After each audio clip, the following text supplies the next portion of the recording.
돈이 많으면 당연히 좋겠지만 돈이 없으면 삶이 흔들릴 수 있습니다. 전세 사기처럼 내 돈이 갑자기 묶이거나 병원비가 한 번에 터지거나 아이 교육비가 몰리거나 월세가 올라서 이사해야 하는데 보증금이 모자라거나 이런 상황들이 예고 없이 찾아옵니다. 갑자기 돈이 필요해졌는데 통장엔 여유가 없고 누구한테 부탁하기도 애매해서 혼자 계산기 두드리다가 현금 흐름 하나만 더 있어도 이런 생각이 딱 드시죠? 그 순간에 사람들은 똑같은 결론에 도착을 합니다. 추가 수입이 절실하다 라고요. 근데 사업은 아이템부터 운영, 마케팅까지 시스템을 다 짜야 하고요. 그리고 또 투자 같은 경우에는 많은 시드가 필요합니다. 그래서 결국에 많은 분들이 현실적으로 부업을 찾게 됩니다. 직장을 다니면서 부업을 같이 하는 게 현실적으로 가장 안정적인 방법이라고 생각이 되기 때문이에요. 근데 이제 부업을 시작하면 또 다른 문제가 생겨요. 매일 뭔가 콘텐츠를 올려야 되고 홍보를 해야 하고 또 버텨야 하고 그래서 저는 기준을 아예 바꿨습니다. 노동을 더 하는 부업이 아니라 세팅만 끝나면 돌아가는 부업으로요. 그러면서 적은 돈으로 높은 수익률을 올리는 부업을 저는 찾았습니다. 지금 화면에 보이는 이 숙소가 10일 만에 오픈을 했고 보증금 300만 원에 세팅 200만 원에 끝냈어요. 그런데 첫 달 수익이 244만 원이 나왔고요. 여기에 제가 투룸도 했었는데 이건 인테리어 300만 원으로 시작을 해서 첫 해 수익이 4,200만 원이 나왔습니다. 오늘은 이게 운이 아니라 구조라는 걸 제가 수치를 통해서 구체적으로 설명을 드릴게요. 안녕하세요. 솔북입니다. 요즘에 부업 많이 찾으시죠? 그리고 할 것도 정말 많아요. 스마트 스토어도 그렇고요. 쿠팡, 요즘에는 AI 쇼츠 등등 다양한데 하다 보면 공통적으로 부딪히는 벽이 있습니다. 내가 멈추는 순간 수익도 같이 멈춰요. 유튜브는 내가 콘텐츠를 기획을 하고 촬영하고 편집을 해서 이거를 꾸준히 올려야 하고요. 스마트 스토어도 계속 아이템을 소싱을 해서 그리고 올리고 끝이 아니라 홍보라는 굉장히 정교한 작업이 필요하고요. 부동산 투자 같은 경우에는 억 단위의 시드가 필요하죠. 즉 이렇게 많은 부업은 내 시간을 갈아 넣어야지 현금이 나오는 구조입니다. 그래서 저는 이런 궁금증이 생기더라고요. 한 번만 세팅을 해서 지속적으로 현금이 들어오는 부업은 없을까? 저는 그 정답을 에어비앤비에서 찾았습니다. 여기서 왜 하필 에어비앤비냐 하실 수 있는데요. 저도 처음에는 반신반의했어요. 왜냐면은 집에서 워낙 쉽게 시작할 수 있는 부업들이 요새는 많잖아요. 그런데 이것들은 결국 내가 뛰어야 되고 내가 시간을 들여야 되고 그리고 성공 확률도 굉장히 낮았습니다. 저도 안 해본 부업이 없어요. 직장을 이제 그만두기 위해서 스마트 스토어도 했고요. 해외 구매 대행, 쿠팡도 했고 공동중개 그리고 부동산 투자까지도 알아봤습니다. 근데 앞에서 말씀드린 이유로 큰 성공을 거두지 못했습니다. 그런데 에어비앤비는 구조가 아예 달라요.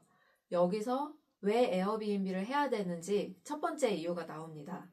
바로 매물을 구해서 인테리어 세팅을 하고 에어비앤비에 등록만 한번 해두면요.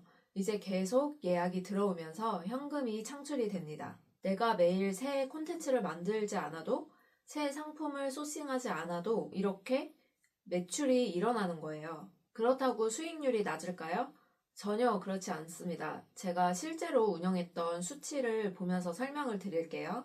많은 분들이 건물주를 꿈꾸시잖아요. 그래서 제가 이렇게 부동산을 매매를 해서 월세 놓는 그런 생활과 이거를 임대를 해서 에어비앤비 운영하는 생활을 비교를 해서 수익률이 어떻게 다른지 보여드릴게요. 제가 운영했던 원룸의 매매가는 1억 원에 이제 월세 40만 원이었는데요. 즉 1억 원 투자하면 연 4에서 5% 수준에서 크게 벗어나기 어렵습니다. 4에서 5% 수익률 만족하시나요? 자, 반면에 에어비앤비는 어떨까요? 저는 여기서 월세로 에어비앤비를 운영했어요. 객단가를 10만 원으로 잡고 예약률을 60%만 잡아도 1년에 2,160만 원을 법니다.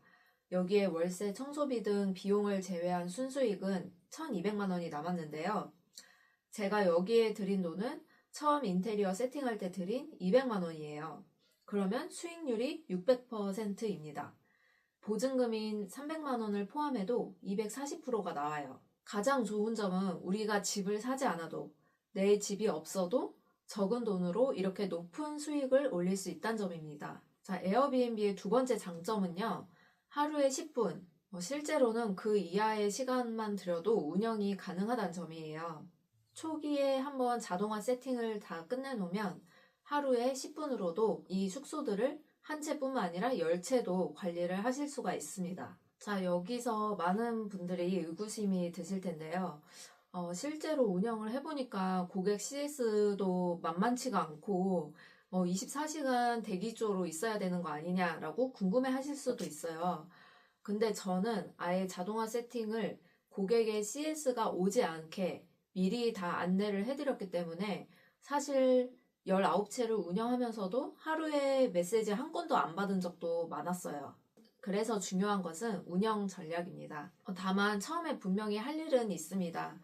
입지 분석을 하고 매물을 찾고 계약하고 또 인테리어를 하고 사업자를 내는 과정까지 이 부분에 진입장벽이 있는 거는 확실합니다. 그런데 여러분, 이렇게 진입장벽이 있어야지 우리가 수익을 유지를 할 수가 있는 거예요. 스마트 스토어처럼 진입장벽 없이 앉은 자리에서 바로 시작할 수 있거나 AI 쇼츠처럼 앉은 자리에서 컴퓨터로 바로 시작할 수 있다면 이건 경쟁이 굉장히 치열해지기 때문에 성공을 거두기가 쉽지가 않거든요. 그래서 에어비앤비는 초기 세팅에 한 번만 노력을 들이시면 그 이후에는 편안하게 현금 흐름을 가져가실 수가 있습니다. 저도 기자 시절에 정말 바빴는데요. 당시에 직장 생활을 하면서 동시에 숙소 5채를 운영을 하는 게 가능했던 이유는 다 메시지 그리고 청소, 체크인 자동화를 해놨기 때문에 저에게 오는 문의가 거의 없었고요. 제가 하는 거는 도어락 비밀번호 안내드리는 정도였습니다. 그래서 이게 쌓이면은 내가 땀 흘리면서 버는 부업이 아니라요. 시스템이 저절로 돈 버는 부업이 됩니다. 자, 말로 하면 감이 안 오시죠? 제가 실제 사례를 보여드릴게요. 자, 화면에 숙소 사진 보이시죠? 너무 예쁘죠? 바다도 보이고 침대도 포근해 보이고 이게 내 숙소면 얼마나 좋을까 하는 생각이 드실 텐데요. 저는 이 숙소에서 첫 달에 240만 원의 수익을 올렸습니다. 다음 숙소도 보여드릴까요? 투룸인데 훨씬 넓고 고급스럽죠? 이 숙소의 인테리어 비용은 약 300만 원 정도였는데 비수기에도 320만 원, 그리고 성수기에는 한 달에 570만 원까지 매출을 올렸습니다. 마진율은 비수기에 45%, 그리고 높게는 63%까지 나왔고요. 그래서 저는 1년 동안 이 숙소 하나로 4,200만 원의 수익을 올렸습니다. 저는 여기서 끝이 아니라요. 19개의 숙소를 운영을 하면서 후기 1,500개, 그리고 평점 4.9점을 유지를 했습니다. 여러분, 후기가 1000개가 넘은 숙소, 거기에 평점 4.9점을 유지한 경우 보신 적 있으신가요? 흔치 않죠. 그래서 저는 단순히 숙소를 예쁘게 꾸미는 것을 넘어서 운영하는 전략을 제대로 세우고 또 이거를 실행을 해낸 결과입니다. 처음에는 당연히 한 채로 시작했어요. 그래서 첫 달에는 244만 원, 두 번째 달에는 440만 원, 그 다음에 7개월 차에 1,700만 원 매출을 올렸고요. 그 1년이 지나면서 많게는 4천만 원까지도 올렸고 한 해 동안 연 3억 원의 매출을 올렸습니다. 자, 여기서 조금 에어비앤비를 아신 분들은 궁금하실 텐데 한 채만 가능한 걸로 아는데 어떻게 19채를 운영했지? 라는 생각이 드실 거예요. 여기서 제가 또 하나의 꿀팁 그리고 핵심을 알려드릴게요. 사실 사람들이 외도민으로 가장 많이 시작하기 때문에 전입신고가 필요한 외도민은 1인 1채만 가능하거든요. 그런데 외도민으로 시작하면 처음에 수익성은 좋은데 이제 매출 천장에 가로막히게 됩니다. 2채, 3채 이상 확장이 불가능하다는 거예요. 그래서 누군가는 확장을 포기하게 됩니다. 반면에 생활용 숙박시설, 즉 생숙은 구조가 좀 달라요. 제가 무조건 하라는 뜻은 아니고 고려 대상에 넣으라는 이유는 이겁니다. 생숙은 첫 숙소를 팔리는 숙소로 세팅을 하면 그 다음 숙소에도 똑같이 이 시스템을 적용을 하실 수가 있어요. 그래서 한 채에서 끝이 아니라 검증된 방법으로 복사, 붙여넣기가 가능합니다. 그리고 외도미는 경쟁이 치열해지면서 보증금이 점점 오르는 추세예요. 예전에는 500만 원에서 시작했다면 지금은 1억 원짜리 매물도 심심치 않게 나오고 있거든요.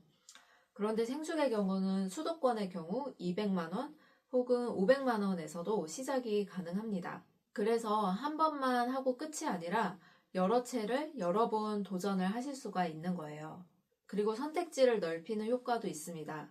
에어비앤비 경쟁이 점점 치열해지고 있잖아요. 그런데 여기에 이제 생수까지 같이 고려를 하시면 단순히 내가 볼 수 있는 매물의 그 수가 넓어진다 뿐만 아니라 잡을 수 있는 확률도 같이 높아지게 됩니다. 부업은 실행을 못하면 결국 수익이 0원이게 되거든요. 그래서 매물 잡는 확률을 높이는 게 매우 중요합니다. 자, 그러면 생숙을 어떤 방법으로 시작해야 하는지 궁금하시죠? 다음 영상은 생숙을 진짜로 시작하는 순서입니다. 생숙을 어디서부터 시작해야 되는지, 그리고 어떻게 확장을 해야 되는지까지 제가 A부터 G까지 다 보여드릴게요. 최근에 제가 아깝지만 다 알려드립니다 시리즈로 정말 꿀팁을, 현장 노하우를 상세히 다 풀어드리고 있는데요. 초반에 단계별로 알려드리니까 전체 프로세스를 궁금해 하시는 분들이 많더라고요. 그래서 생숙을 궁금해 하시는 분들을 위해서 전체 프로세스를 일목요연하게 정리를 해드리고 시리즈를 이어가 보려고 합니다. 오늘 내용이 유익하셨다면 구독, 좋아요 부탁드립니다. 감사합니다.